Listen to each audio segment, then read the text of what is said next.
कि हमने सारा दिन रोज़ा रखा, इबादत की, ठीक है, लेकिन हमने फ़ौरन इफ्तारी में के बाद जो है ना हमने पकोड़े, तो जो चीज़ गंद बला है वो खा रहे हैं, पकोड़े खा रहे हैं जी, मीठा शरबत पी रहे हैं जी, तो हम दही बल्ले खा रहे हैं, तो हमने कोई हेल्दी चीज़ नहीं खानी।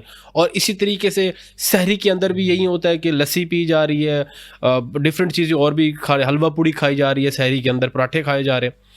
एक तो सहरी के हवाले से और इफ्तारी के हवाले से दो सवाल है मेरे कि क्या डाइट प्लान होना चाहिए? अच्छा। जी देखें, मैं ये कहता हूँ कि सहरी में लोग जब खाना खाते हैं हाँ। तो उसके अंदर कोई भी सब्जी खा लें, कोई कीमा ले लें, कोई गोश्त का सालन ले लें, शोरबा वाले टीप कोई भी लें, लेकिन आध पाव एक पाव दही जरूर साथ रखें। ठीक है। अच्छा, हमारे यहाँ ये एक बड़ा एहतमाम होता था पुराने वक्तों में, बुजुर्ग करते थे कि पुदीने की चटनी बनाते थे। अच्छा, सर्दियों में जाहिर बात है आप लस्सी ज्यादा नहीं पी सकते, आपके जोड़ों में तकलीफ हो सकती है, जिन लोगों का रेशा बलगम बलगम का मसला है उनको बलगम बन सकती है, तो दही का इस्तेमाल आप सर्दियों में भी कर सकते हैं। ठीक है। सुबह के टाइम सहरी की मैं बात कर रहा हूँ। ठीक है। सहरी सुबह में होती है, रात में नहीं होती। ठीक है। वो अलग बात है कि हमारी सुबह आम दिनों में वो दोपहर को शुरू होती है। हाँ। तो इस सहरी का मतलब सुबह है, ठीक है, शहर से है। अच्छा, इसमें सर जी सुबह के टाइम जब आपने वो दही थोड़ी सी ले ली तो एक तो उसका ये फायदा होगा कि पुदीने की चटनी उसमें मिक्स कर ली और थोड़ी काली मिर्च डाल लें। एक तो आपको ब्लोटिंग नहीं होगी, गैस नहीं होगी। अमूमन हम सहरी खा के सो जाते हैं, ठीक है, खासकर जिन प्राइवेट जॉब वाले हैं, उन्होंने 8-9 बजे ड्यूटी पे जाना होता है, वही 2-3 घंटे होते हैं।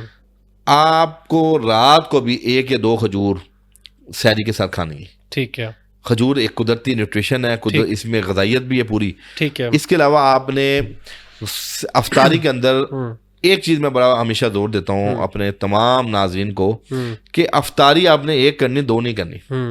मिसाल के तौर पे हम किसी की दावत पे भी जाते हैं या घर में भी होते हैं, हम पहले पूरा रोजा जब खुलता है तो दस्तरखान पूरा भरा होता है, अनवारो तजल्लियात से कह लें, बिल्कुल अनवारो बरकत से कह लें, मैं नाम नहीं लूंगा, लेकिन घर की चीज की हम पाबंदी नहीं करते। पकोड़ा कोई बुरी चीज नहीं है, पकोड़ा घर में बना हुआ है, क्वालिटी अच्छी है, अच्छे तेल में, सरसों के तेल में बना हुआ है। पकोड़ा क्या है? बेसन ही है भाई, बेसन तो आपके लिए बेहतरीन चीज है, लेकिन चूंकि ऑयली चीजों का इस्तेमाल नॉर्मल किया जाए, पकोड़ा, समोसा, रोल आप घर में खाएं, लेकिन उसके साथ पुदीने की चटनी के साथ खाएं। अच्छा, वो जो अच्छा, वैसे आप पहली दफा ये कह रहे हैं, पहली दफा नहीं, आप ही कह रहे हैं, शायद बहुत सारे ऐसे डॉक्टर्स हैं जो कहते हैं जी, वो जैसे डॉक्टर अवान साहब ने कहा जी एक समोसे में इतने कैलोरीज हैं, तो ये तो वो नहीं देखें, मैं ये हमने बदनाम किया हुआ है पकोड़ों समोसों को। अच्छा।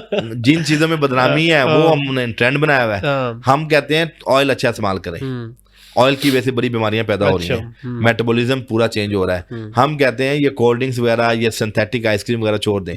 हम कहते हैं चीनी जो है ना, इसका जरा बाइकआउट कर दें। अपनी आपको सेहत चाहते हैं या अपने आप को कोलेस्ट्रॉल, ट्राइग्लिसराइड या हार्ट फेलियर से बचाना चाहते हैं, व्हाइट चीनी छोड़ दें। आप हमारा लोगों में बताने का, शौर उजागर करने का मकसद ये है कि आप नेचर की तरफ आए, कुदरत की तरफ आए, और वो चीजें जो कुदरत ने बनाई हैं, आप चीनी की जगह शक्कर इस्तेमाल कर सकते हैं, गुड़ इस्तेमाल कर सकते हैं, कुछ भी कर सकते हैं।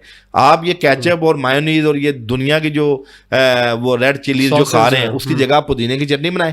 हम मना तो किसी चीज से नहीं कर रहे, हम सिर्फ रिप्लेस जो हमारे वर्षा, जो हमारा एक विरासत का हिस्सा था, जिसके अंदर हमारा दस्तरखान सजता था। काले चने देखें पहले खाए जाते थे, आज भी उर्दू स्पीकिंग फैमिलीज में वो घुगनी बनती है, काले चनों की चाट। सर यकीन करें, घोड़ों की खुराक है ये, खाएं तो सही लोग।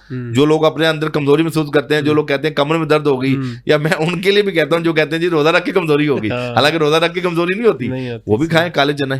तो अच्छा, मैं शुरू यहाँ से हुआ था कि 2 अफ्तारियां नहीं करनी, एक टाइम में आपने अफ्तारी करनी है।